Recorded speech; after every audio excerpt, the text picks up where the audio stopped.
So today we're learning about percent composition. And percent composition is the percentage by mass of each element inside a compound. There's a theoretical percent composition, which you calculate just using the molar masses. So to calculate theoretical percent composition, you actually only need your periodic table. You don't need any actual compounds in front of you. In that case, you'll just take the molar mass of the element from the periodic table, divide by the total molar mass of the whole compound as you'd calculate from the periodic table molar masses, and multiply by 100%. So that's the theoretical percent composition. The other percent composition is the experimental percent composition. And you can get that in a lab by actually measuring the mass of your whole compound, putting that on the bottom of your fraction, and on the top of your fraction, you're going to measure the mass of each individual element in that compound.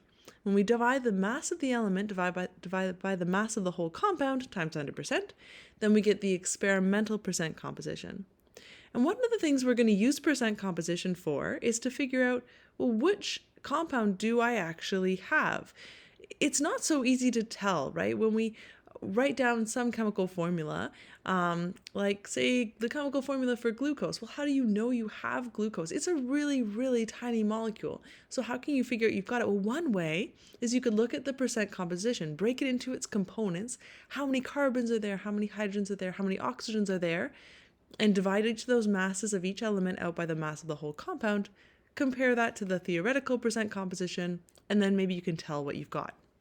So here's an example from history. So vitamin C was first synthesized in 1933. It's a really handy vitamin. We need this vitamin. And if you can synthesize it, then you can synthesize it as a dietary supplement, which is handy for people. But you have to be able to prove that you've actually synthesized vitamin C and not something else. So one way you can check, this doesn't guarantee you have vitamin C, but at least guarantees you have the right ratios of carbons, hydrogens, and oxygens as vitamin C has, is to use the percent composition. And so that is what Haworth, who synthesized vitamin C, did. He found the theoretical percent composition of vitamin C, and then he actually measured the experimental percent composition of the compound he synthesized and found that those were the same. So we're going to do that here. So let's say Haworth synthesized 35.2 grams of this compound. So that's his total mass of this compound, and he's hoping he's got vitamin C. He takes that compound he synthesized and separates it out into its elements. There's 14.4 grams of carbon in there, 1.62 grams of hydrogen, and 19.18 grams of oxygen. What we want to know first is what are the experimental percent compositions of each element, and then after that we'll compare that to the theoretical percent composition of vitamin C to tell if Haworth might have had actually vitamin C here. So first we need to write down the things we're given. We know the mass of carbon is 14.4 grams, right? So that's given to us, the mass of carbon in his sample. We are told the mass of hydrogen is 1.62 grams, and we're told the mass of oxygen is 19.18 grams. The other thing we're given is the total mass. This is the total mass of the compound. Now, if we had not been given that, we could have calculated that really easily. That's going to be the addition of the carbon, hydrogen, and oxygen mass, right? That's all of those added together. It gives us the total mass of the compound. We're trying to find the experimental percent of carbon, of hydrogen, and of oxygen. Those are the things we're looking for. So how do we get them? Each one we have to do is a separate formula. So for the experimental percent of carbon, we're going to need to take the mass of carbon and divide it by the mass of the whole compound and times by 100%.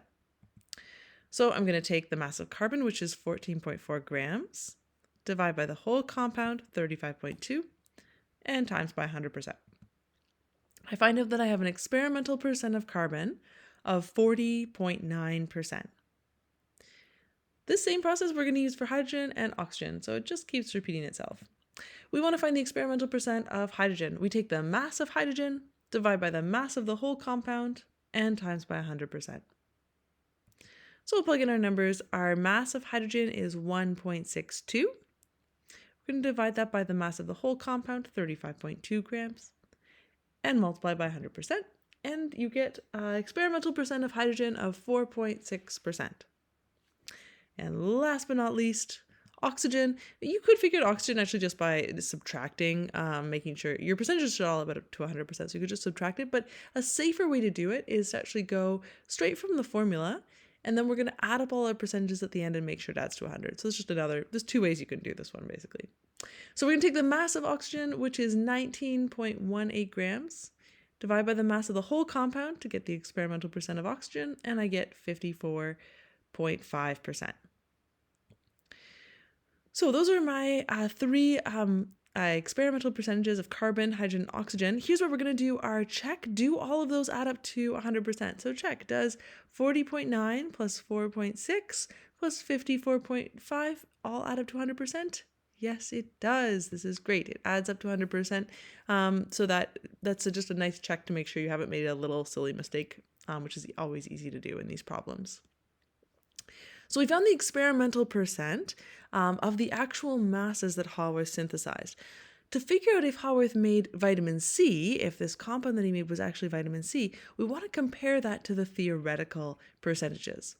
So for theoretical percent, what you actually need is the molar mass, because you're going to be comparing the molar mass of each element divided by the molar mass of the whole thing. One thing to watch out for here is when I talk about the molar mass of each element, it's not obvious that I mean all of that element. So there's 6 carbons, right, in vitamin C. So when I find the molar mass of the carbon within vitamin C, I have to multiply by 6 here. So I'm going to take the molar mass off the periodic table. That's 12.011. In some periodic tables, 12.01. In other periodic tables that round a little bit sooner, but roughly 12.011. And we're going to multiply by 6 because there's 6 carbons in vitamin C. That gives me the total molar mass of carbon, of all 6 carbons there. Then we do the same thing for hydrogen, same thing for oxygen. So that's the molar mass of the carbon. The molar mass of hydrogen, there's 8 hydrogens, so we're going to do 8 times the molar mass of a single hydrogen. We read off the molar mass of hydrogen from the periodic table. It's 1.008 grams per mole. So altogether, I get 8.064 grams per mole. That's the molar mass of hydrogen. And last but not least, molar mass of oxygen, we're going to do 6 because there's 6 oxygens times, so 6 oxygens here, times the molar mass of one oxygen, which is 15.999, or I think on your periodic table that rounds off to 16.00, that's fine. Multiply those, you get 95.994 grams per mole. The last thing I need is the molar mass of the entire compound. The whole compound, this is the same thing we were doing the other day. So calculating molar mass, we're going to do 6 times the molar mass of carbon because there's 6 carbons, and then plus the molar mass of the next thing. There are 8 hydrogens, so plus 8 times the molar mass of one hydrogen, plus there are 6 oxygens, so 6 times the molar mass of oxygen, and all of that adds up to 176.124 grams per mole. Things to watch out for.